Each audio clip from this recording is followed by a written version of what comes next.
नमस्कार. दिनांक 15 जुलै. कथेचं शीर्षक आहे औदुंबराखाली पादुका मांडाव्यात. बरा झालेला मराठा महारोगी नंतर सहकुटुंब अक्कलकोटास आला.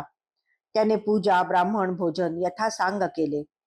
महाराजांनी त्यास पादुका देऊन औदुंबराखाली मांडाव्यात असे म्हटले. त्याप्रमाणे त्याने केले. त्या प्रसंगी महाराजांनी यावे अशी तीव्र इच्छा त्याच्या मनात आली. ती जाणून महाराज औचितपणे तेथे प्रकटले. परंतु त्याच वेळी त्या अक्कलकोटच्या खास बागेतही सर्वांना दर्शन देत होते. अनेकांनी दोन्ही ठिकाणी दर्शनाचा लाभ घेतला. परमेश्वर अनेक रूपांनी अनेक ठिकाणी प्रकट होतो. कर्तुम कर्तुम अन्यथा कर्तुम असे त्याचे सामर्थ्य असते. तरीही तो भक्तांच्या अधीन राहतो, हे त्याचे वैशिष्ट्य आहे. त्यामुळे भक्ताने पूजेकरता घेतलेली मूर्ती लाकडाची, धातूची, मातीची किंवा पाषाणाची असो, ती मूर्ती भक्ताच्या भक्तिभावाने सजीव होते, हे मात्र सत्य आहे.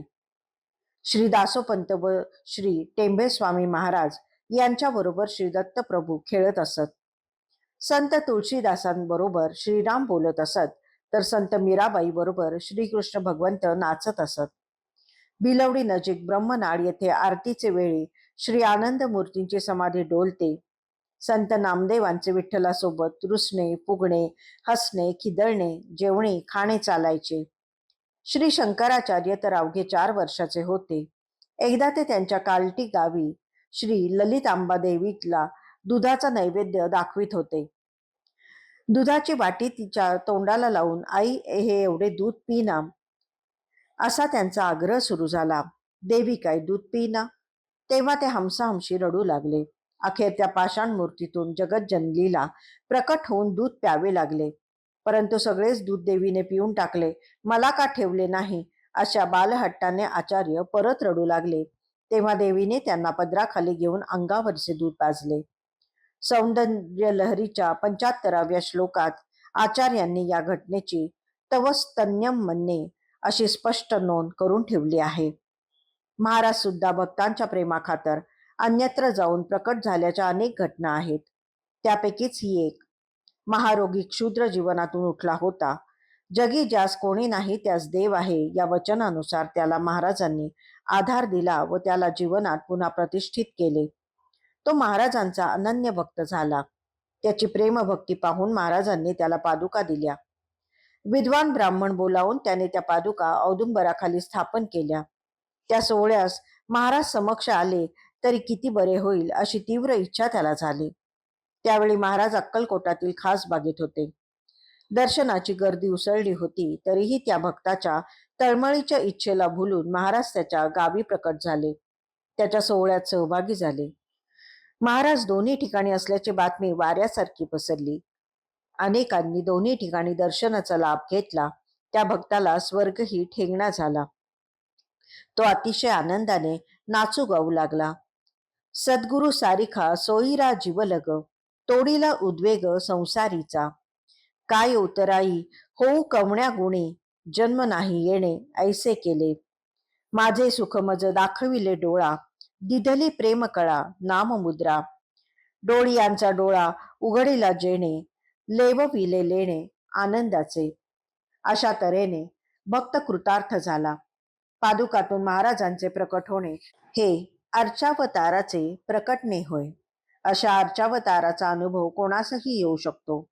मात्र त्यासाठी स्वामी नामाचा सतत ध्यास घ्यावा लागतो.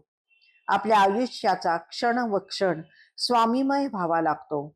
उपासना ठासून भरावी लागते, असे महाराजांनी एका स्वामी भक्ताला सांगितले. तो किस्सा असा. हा भक्त घरी झोपला होता. सकाळी 5:30-6ची वेळ. त्याला अर्धवट जाग आली. घरातील माणसांची कामाची लगबग चाललेली त्याला जाणवत होती. तशी जवळ झोपलेली भावंडेही त्याला दिसत होती. अचानक महाराजांची आराध्य मूर्ती त्याच्यासमोर प्रकट झाली. मूर्तीतून फाकलेल्या दिव्य प्रकाशाने आणि दिव्य सुगंधाने घर भरून गेल्याचे त्याला जाणवले आणि तो पटकन उठून बसला. डोळे चोळत त्याने पाहिले तो खरेच महाराजांची ती आराध्य मूर्ती हसत होती. त्याने नम्र भावाने हात जोडले. तेवढ्यात महाराज म्हणाले, बेटा, मी काय बोलतोय ते तुला नीट ऐकू येतंय ना? त्या स्वामी भक्ताने मान डोलवून होकार दिला. परंतु महाराजांचे शब्द ऐकण्यासाठी त्याचे कान टवकारले तेव्हा त्या मूर्तीचे ओठ फक्त हलत होते. काहीतरी बोलत होते, पण शब्द ऐकायला येत नव्हते. महाराजांच्या त्या सजीव मूर्तीने हाताच्या खुणेनेच विचारले, आता? त्या भक्ताने नकारार्थी मान हलवली आणि काहीच ऐकू येत नसल्याचे सूचित केले.